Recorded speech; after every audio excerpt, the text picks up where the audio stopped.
ദുബായിൽ നടക്കുന്ന ലോക സർക്കാർ ഉച്ചകോടി നാളെ സമാപിക്കും. ഭാവി സർക്കാരുകളെ രൂപപ്പെടുത്തുക എന്ന പ്രമേയത്തിന്മേലാണ് ഉച്ചകോടി. UAE വൈസ് പ്രസിഡന്റും പ്രധാനമന്ത്രിയും ദുബായ് ഭരണാധികാരിയുമായ Sheikh Mohammed bin Rashid Al Maktoum, കിരീടാവകാശി Sheikh Hamdan bin Mohammed Al Rashid Al മക്തൂമും ഉച്ചകോടി സന്ദർശിച്ചു. ഭൂകമ്പം നാശം വിതച്ചപ്പോൾ നൽകിയ സഹായത്തിൽ UAEക്ക് നന്ദി. അടിയന്തര ഘട്ടത്തിൽ സഹായം നൽകിയത് ഒരിക്കലും മറക്കില്ല. ഉച്ചകോടിയിൽ തുർക്കി പ്രസിഡന്റ് റജബ് തൊയ്ബ് എൽദോഗന്റെ വീഡിയോ സന്ദേശം ശ്രദ്ധേയമായി. ഇച്ഛാശക്തിയാണ് UAEയുടെ ശക്തിയെന്നായിരുന്നു റാസൽ ഭരണാധികാരി ഷെയ്ഖ് സൗദ് ബിൻ സക്കർ അൽ കാസിബി പറഞ്ഞത്. 2025ഓടെ രാജ്യത്തെ ഹോട്ടൽ ശേഷി ഇരട്ടിയാക്കും. 2030ഓടെ രാജ്യത്തെത്തുന്ന വിനോദസഞ്ചാരികളുടെ എണ്ണം 3 ഇരട്ടിയാകും. ലോകഭാവിക്കായി ഒരുമിച്ച് ഒരുപോലെ പ്രവർത്തിക്കുന്ന സർക്കാരിനെ സൃഷ്ടിക്കുകയെന്നുള്ളതാണ് ലക്ഷ്യമെന്നും ഷെയ്ഖ് സൗദ് ബിൻ സക്കർ പറഞ്ഞു. കാലാവസ്ഥാ ഭീഷണികളെ ചെറുക്കാൻ ദേശവും മതവും വംശവും രാജ്യാതിർത്തികളും മറന്ന് ലോകം ഒന്നിക്കണമെന്ന് UAE IT മന്ത്രി ഒമർ സുൽത്താൻ അൽ ഒലമ പറഞ്ഞു.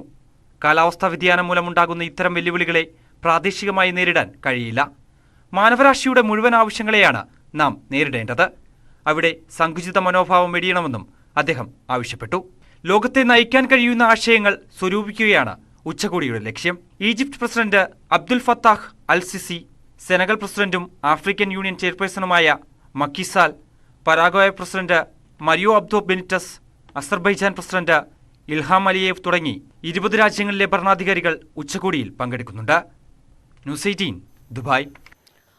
ദുബായിൽ ഫ്ളാറ്റുകളുടെയും വില്ലകളുടെയും വാടക കൂടുന്നു. ശരാശരി വാടകയിൽ 28.5% വർധനവുണ്ടായെന്നാണ് റിപ്പോർട്ട്. ദുബായിൽ 2023 ജനുവരി വരെയുള്ള 12 മാസങ്ങളിലാണ് ഈ വർധന. എമിറേറ്റിലെ ഏറ്റവും ഉയർന്ന വാടക വളർച്ചയാണിത്. റിയൽ എസ്റ്റേറ്റ് സേവനങ്ങളുടെയും നിക്ഷേപ കമ്പനിയായ CBREയുടെയും കണക്കനുസരിച്ച് ഈ കാലയളവിൽ ശരാശരി അപ്പാർട്ട്മെന്റ് വാടക 28.8% വർദ്ധിച്ചു. വില്ല വാടക 2,90,242 ദർഹത്തിലെത്തി 26.1% വളർച്ച രേഖപ്പെടുത്തി. അപ്പാർട്ട്മെന്റുകൾക്കും വില്ലകൾക്കുമായി ഏറ്റവും ഉയർന്ന വാടക നിരക്ക് പാം ജുമൈറയിലാണ് രേഖപ്പെടുത്തിയിട്ടുള്ളത്. നിലവിൽ ശരാശരി വാർഷിക വാടക യഥാക്രമം 2,58,529 ദർഹവും 1,32,763 ദർഹവുമാണെന്ന് 2023 ഫെബ്രുവരിയിലെ ദുബായ് റെസിഡൻഷ്യൽ മാർക്കറ്റ് സ്നാപ്ഷോട്ട് വ്യക്തമാക്കുന്നു. News 18 Dubai. ഉംറ വിസയിൽ എത്തുന്ന വിദേശികളെ രാജ്യത്തെ ഏത് വിമാനത്താവളത്തിലും ഇറങ്ങാനും തിരിച്ചു പോകാനും അനുവദിക്കുമെന്ന് സൗദി സിവിൽ ഏവിയേഷൻ അതോറിറ്റി.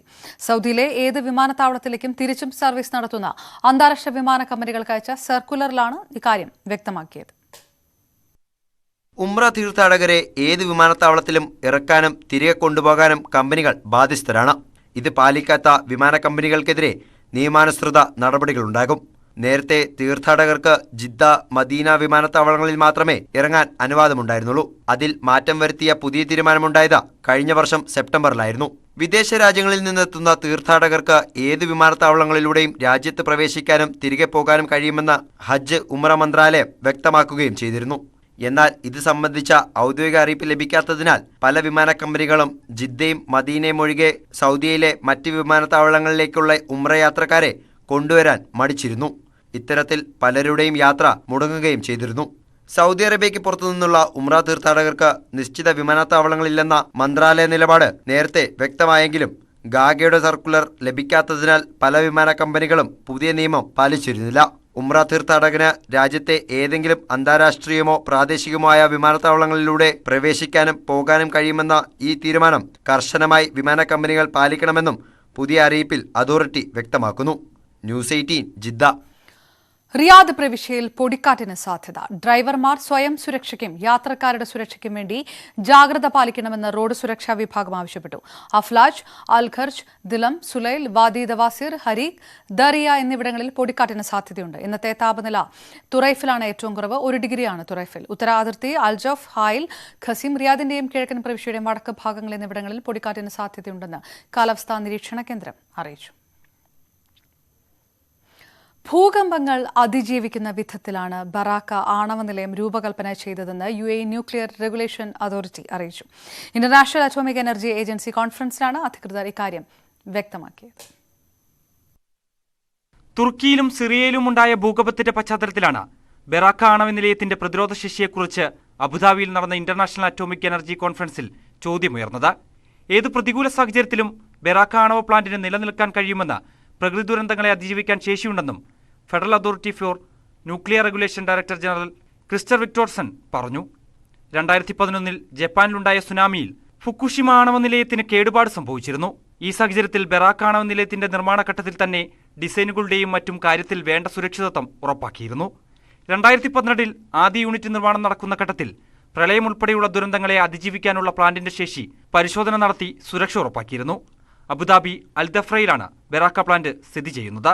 പ്ലാന്റിന്റെ 4 യൂണിറ്റ് പ്രവർത്തനക്ഷമമാകുന്നതോടെ രാജ്യത്തിന് 25% വൈദ്യുതി നൽകാനാകുമെന്ന് അധികൃതർ വ്യക്തമാക്കി. News 18 Abu Dhabi. Buraydah Indian school 31ാമത് വാർഷിക ദിന സെലിബ്രേഷനും വനിതാ വിംഗ് അവാർഡ് ചടങ്ങും സംഘടിപ്പിച്ചു. ബുറൈദ ഇന്ത്യൻ സ്കൂളിൽ 10 വർഷം പൂർത്തിയാക്കിയ അധ്യാപകരെയും വിവിധ ഇനങ്ങളിൽ കഴിവ് തെളിയിച്ച വിദ്യാർത്ഥികളെയും ചടങ്ങിൽ സർട്ടിഫിക്കറ്റ് മൊമെന്റോയും നൽകി ആദരിച്ചു. അമൽ അബ്ദുൽ അസീസ്, ഡോക്ടർ തബ്രീൻ ഐഷ, ഡോക്ടർ മുനസ് മുല്ല, ഡോക്ടർ ഫർഹദ് ജാബിൻ ഖാൻ, നിഷ ബിജു എന്നിവർ പങ്കെടുത്തു.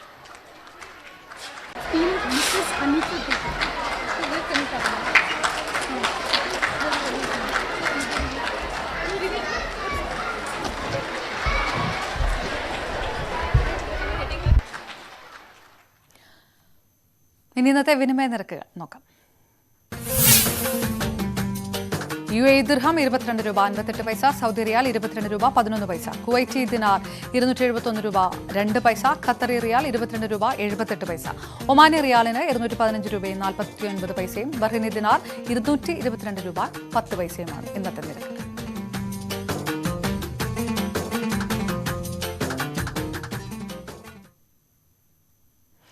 220 ബോയിംഗ് വിമാനങ്ങൾ കൂടി വാങ്ങാൻ എയർ ഇന്ത്യ. 470 വിമാനങ്ങൾ വാങ്ങാനുള്ള കരാറിന്റെ ഭാഗമായാണ് ബോയിംഗ് വിമാനങ്ങൾ വാങ്ങുന്നത്. എയർബസ് കമ്പനിയിൽ നിന്ന് 250 ജെറ്റ് വിമാനങ്ങൾ വാങ്ങാനും ധാരണയായിട്ടുണ്ട്. ബോയിങ്ങുമായുള്ള ഇടപാട് ചരിത്രപരമാണെന്ന് US പ്രസിഡന്റ് ജോ ബൈഡൻ പ്രതികരിച്ചു. ഇന്ത്യ-US ബന്ധം കൂടുതൽ ആഴത്തിലാക്കാൻ താനും നരേന്ദ്രമോദിയും കാത്തിരിക്കുകയാണെന്നും കരാർ പ്രഖ്യാപിച്ചുകൊണ്ട് ബൈഡൻ പറഞ്ഞു. ഇടപാട് അമേരിക്കയിൽ 10 ലക്ഷം തൊഴിൽ ലഭ്യമാക്കുമെന്നും ബൈഡൻ ചൂണ്ടിക്കാട്ടി. എയർബസിൽ നിന്ന് 250 വിമാനങ്ങൾ വാങ്ങാനുള്ള കരാറിന് പിന്നാലെയാണ് നീക്കം. ലോകത്തിലെ ഏറ്റവും വലിയ ഒറ്റത്തവണ വിമാന ഇടപാടാണ് എയർബസുമായി തീരുമാനിച്ചത്. BBC-യുടെ ഡൽഹി, മുംബൈ ഓഫീസുകളിൽ ആദായ നികുതി വകുപ്പിന്റെ റെയ്ഡ് തുടരുകയാണ്. ഇന്ന് രാവിലെ 11 മണിക്ക് ആരംഭിച്ച റെയ്ഡ് 10 മണിക്കൂർ പിന്നിട്ടു. റെയ്ഡല്ല, സർവേ മാത്രമാണിതെന്നാണ് അനൌദ്യോഗിക വിശദീകരണം. ഔദ്യോഗിക പ്രതികരണം വന്നിട്ടില്ല. പരിശോധന തുടങ്ങിയ ഘട്ടത്തിൽ തന്നെ ജീവനക്കാരുടെ മൊബൈലുകൾ സ്വിച്ച് ഓഫ് ചെയ്യാൻ നിർദ്ദേശം നൽകി. ഓഫീസിൽ നിന്ന് പുറത്തേക്കും പുറത്തുനിന്ന് അകത്തേക്കുമുള്ള പ്രവേശനവും തടഞ്ഞു.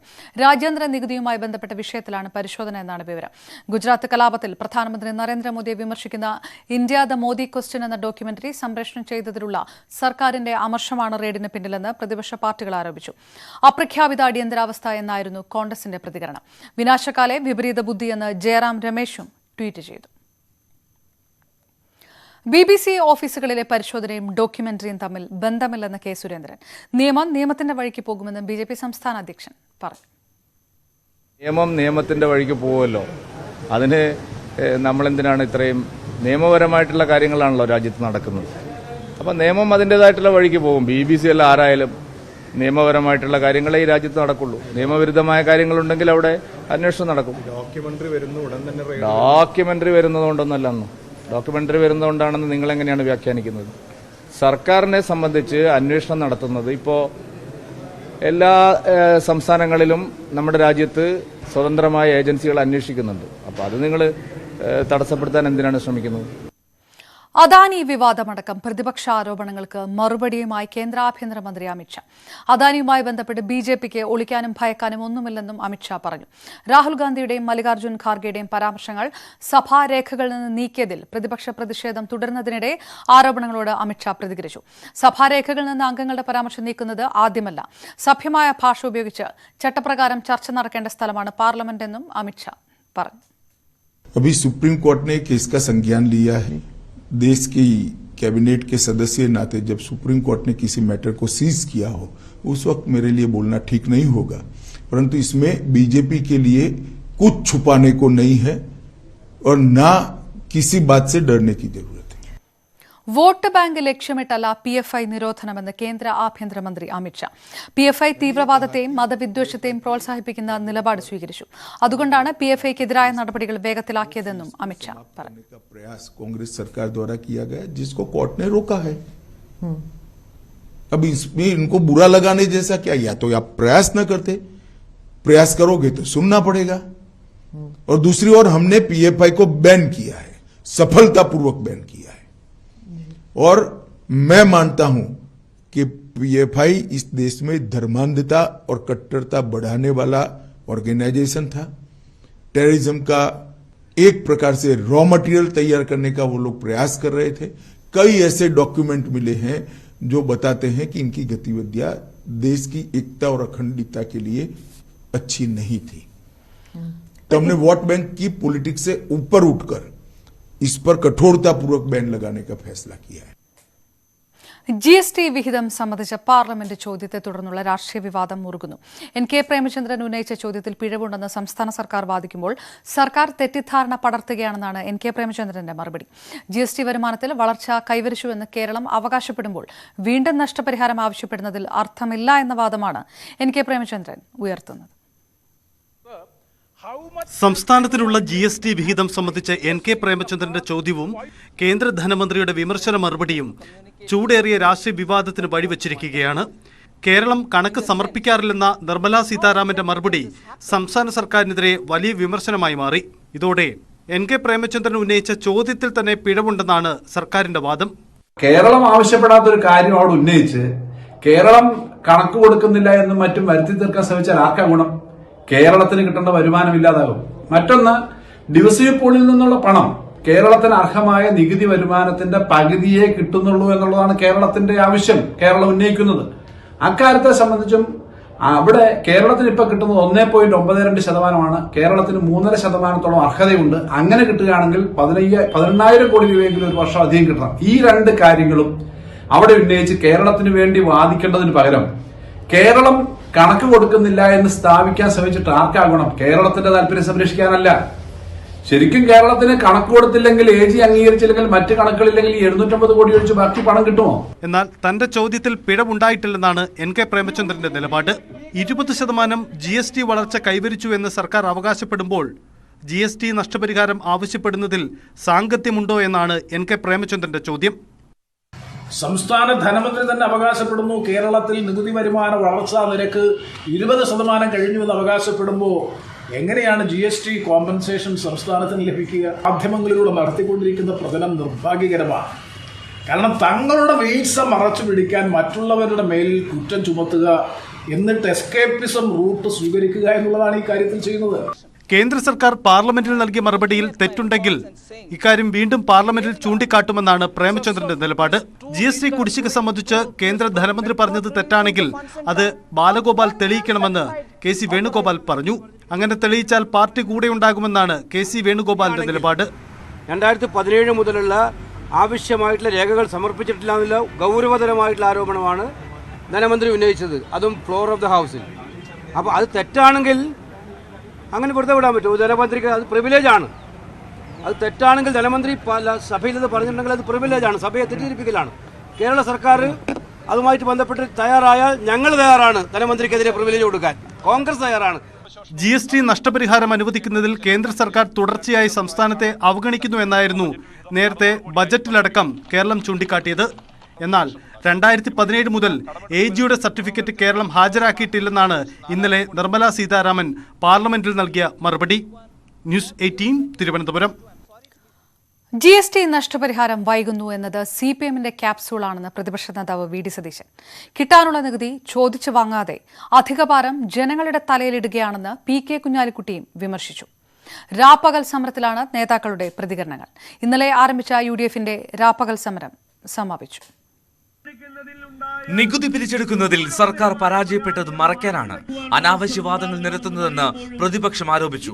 രേഖകൾ നൽകാത്തതിനാൽ 5000 കോടിയുടെ നഷ്ടമാണ് ഉണ്ടായതെന്ന് തിരുവനന്തപുരത്ത് രാപ്പകൽ സമരത്തിന്റെ സമാപനത്തിൽ പ്രതിപക്ഷ നേതാവിന്റെ വിമർശനം. ഒരു കൺഫ്യൂഷനും വേണ്ട. നിയമസഭയിൽ പ്രതിപക്ഷം വ്യക്തമായി പറഞ്ഞ കാര്യമാണ്. അതായത് CPM ക്യാപ്സൂൾ ഇടയ്ക്കിടയ്ക്ക് അയ്യോ ഞങ്ങൾ എല്ലാ ഡോക്യുമെന്റും കൊടുത്തിട്ടുണ്ട്, ഞങ്ങൾക്ക് കോമ്പൻസേഷൻ കിട്ടിയല്ലോ, ഇനി 750 കിട്ടാനുള്ളെന്ന് പറഞ്ഞു. അപ്പൊ ബാലഗോപാലും മറച്ചു വെച്ചത് എന്താ? IGST പൂളിൽ നിന്ന് കിട്ടേണ്ട 5 കൊല്ലം കിട്ടേണ്ട 25,000 കോടി രൂപയുടെ ഡോക്യുമെന്റ് കൊടുത്തോ? ബജറ്റിലെ നികുതി വർധന പിൻവലിക്കില്ലെന്ന തീരുമാനത്തിലൂടെ സർക്കാർ പ്രതിപക്ഷത്തെയല്ല ജനങ്ങളെയാണ് വെല്ലുവിളിക്കുന്നതെന്ന് PK കുഞ്ഞാലിക്കുട്ടി. കോഴിക്കോട് രാപ്പകൽ സമരത്തിന്റെ സമാപനം PK കുഞ്ഞാലിക്കുട്ടി ഉദ്ഘാടനം ചെയ്തു. സർവ്വജനങ്ങളെയും ബാധിക്കുന്ന ഒരു നികുതി, ഒരു അൺപോപ്പുലർ നികുതി എന്നും ആദർശപരമായി തന്നെ UDF-ഉം LDF-ഉം ഒക്കെ എതിർത്ത, കേരളം എതിർത്ത, ഒരു കൺസ്യൂമർ സ്റ്റേറ്റായ കേരളം എതിർത്ത ഈ അധിക ഇന്ധന നികുതി അങ്ങ് ഏർപ്പെടുത്തുകയും ചെയ്തു. എല്ലാം കഴിഞ്ഞ് കുഴിച്ചു മൂടിയ പോലെ ആ നിലയിൽ കേരളത്തെ ആക്കിയ ഈ സമരം അതുകൊണ്ട് തന്നെ വളരെ വളരെ ഗൗരവമുള്ള ഒന്നാണ്. കൊല്ലത്ത് NK പ്രേമചന്ദ്രൻ MP-യും കോട്ടയത്ത് മോൻസ് ജോസഫ് MLA-യും UDF രാപ്പകൽ സമരത്തിന്റെ സമാപനത്തിൽ പങ്കെടുത്തു. വിവിധ ബ്യൂറോകൾക്കൊപ്പം ന്യൂസ് ഡെസ്ക്, ന്യൂസ് 18. കൂടുതൽ വാർത്തകൾക്ക് മുൻപ് ഇടവേള.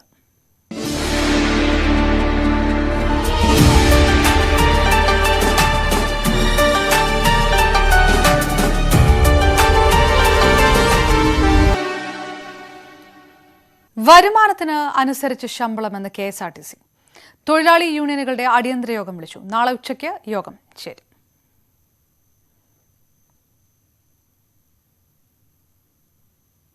സംസ്ഥാനത്ത് KSRTC സ്വകാര്യ ബസ്സുകളിൽ ഈ മാസം 28-നകം ക്യാമറകൾ ഘടിപ്പിക്കണമെന്ന് ഗതാഗത മന്ത്രി ആന്റണി രാജു. ക്യാമറ ഘടിപ്പിക്കാത്ത ബസ്സുകളുടെ ഫിറ്റ്നസ് റദ്ദാക്കും. ഡ്രൈവർമാരുടെയും കണ്ടക്ടർമാരുടെയും പേരും ലൈസൻസും ബസ്സിനുള്ളിൽ പ്രദർശിപ്പിക്കണമെന്നും നിർദ്ദേശമുണ്ട്. സംസ്ഥാനത്ത് വാഹനാപകടം കുറയ്ക്കാൻ ലക്ഷ്യമിട്ട് വിളിച്ചു ചേർത്ത ഉന്നതതല യോഗത്തിലാണ് തീരുമാനമെടുത്തത്. KSRTCയിൽ നിന്ന് വിരമിച്ച 82 ജീവനക്കാർക്ക് ഉടൻ പകുതി പെൻഷൻ ആനുകൂല്യങ്ങൾ വിതരണം ചെയ്യാൻ ഹൈക്കോടതിയുടെ ഇടക്കാല ഉത്തരവ്. മാനേജ്മെന്റ് നടപടി ചോദ്യം ചെയ്ത് കോടതിയെ സമീപിച്ചവർക്കാണ് ആനുകൂല്യം നൽകേണ്ടത്.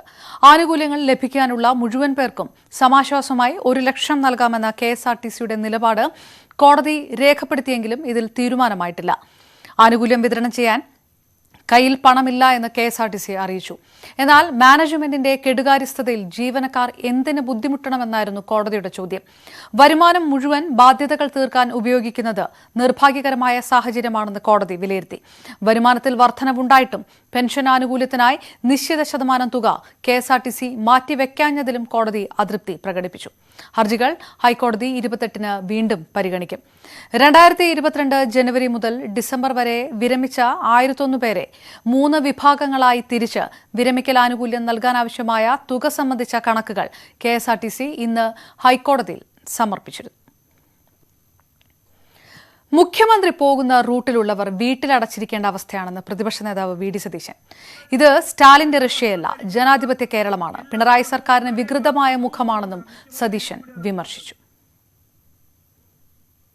മുഖ്യമന്ത്രിക്ക് യാത്ര ചെയ്യുമ്പോൾ മരുന്ന് വാങ്ങാൻ പോലും ആളുകൾക്ക് പുറത്തിറങ്ങാൻ പറ്റാത്ത അവസ്ഥയാണെന്ന് KPC അധ്യക്ഷൻ K. സുധാകരൻ. എല്ലാ കാലത്തും ഭരണത്തിൽ ഇവരുണ്ടാകില്ല എന്നതോർത്ത് പെരുമാറിയാൽ പോലീസിന് കൊള്ളാം. ഭരണകൂട ഭീകരതയ്ക്ക് വേണ്ടി പോലീസിനെ ഉപയോഗിക്കുന്നുവെന്നും K. സുധാകരൻ കുറ്റപ്പെടുത്തി.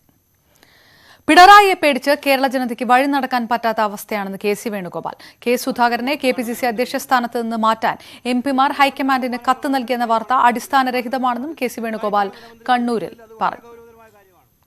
മുഖ്യമന്ത്രി ഭീരുവാണെന്ന് BJP സംസ്ഥാന അധ്യക്ഷൻ K. സുരേന്ദ്രൻ. മുഖ്യമന്ത്രിക്ക് എന്ത് സുരക്ഷാ ഭീഷണിയാണുള്ളത്? ഇങ്ങനെയാണെങ്കിൽ മുഖ്യമന്ത്രി യാത്ര അവസാനിപ്പിക്കണമെന്നും K. സുരേന്ദ്രൻ പറഞ്ഞു. തിരുവനന്തപുരത്ത് കോൺഗ്രസിൽ കൂട്ടരാജി. DCC ഭാരവാഹികൾ ഉൾപ്പെടെയുള്ളവരാണ് പാർട്ടി വിടാൻ ഒരുങ്ങുന്നത്. പാർട്ടി നേതൃത്വത്തിന്റെ ഏകപക്ഷീയമായ തീരുമാനങ്ങളിൽ പ്രതിഷേധിച്ചാണ് DCC ഭാരവാഹികൾ ഉൾപ്പെടെയുള്ളവരുടെ രാജി പ്രഖ്യാപനം. കോർഡിനേഷൻ ഓഫ് ഇസ്ലാമിക് കോളേജസുമായുള്ള ബന്ധം വിച്ഛേദിക്കാൻ സമസ്ത. വഫിയ കോളേജുകൾ സമസ്തയുടെ നിയന്ത്രണത്തിൽ കൊണ്ടുവരാനും സ്വന്തം പാഠ്യപദ്ധതി നടപ്പാക്കാനുമാണ് തീരുമാനം. CIC പ്രസിഡന്റായ പാണക്കാട് സാദിഖ് അലി തങ്ങളുമായി തുടർ ചർച്ചകൾ നടത്താനും സമസ്ത മുഷാവറ യോഗം തീരുമാനിച്ചു. ഹക്കീം ഫൈസി ജനറൽ സെക്രട്ടറിയായിരിക്കെ CIC-യുമായി ബന്ധം വേണ്ടെന്നാണ് സമസ്ത തീരുമാനം. CIC-യുടെ നിയന്ത്രണത്തിലുണ്ടായിരുന്ന വഫിയ കോളേജുകൾ സമസ്തയ്ക്ക് കീഴിൽ പ്രവർത്തിക്കും. അതിന് തയ്യാറാവാത്ത കോളേജുകളുമായും ബന്ധം മുറിക്കും. ഇക്കാര്യത്തിൽ CIC പ്രസിഡന്റ് പാണക്കാട് സാദിഖ് അലി തങ്ങളുമായി സമസ്ത നേതൃത്വം ധാരണയായതാണ് സൂചന.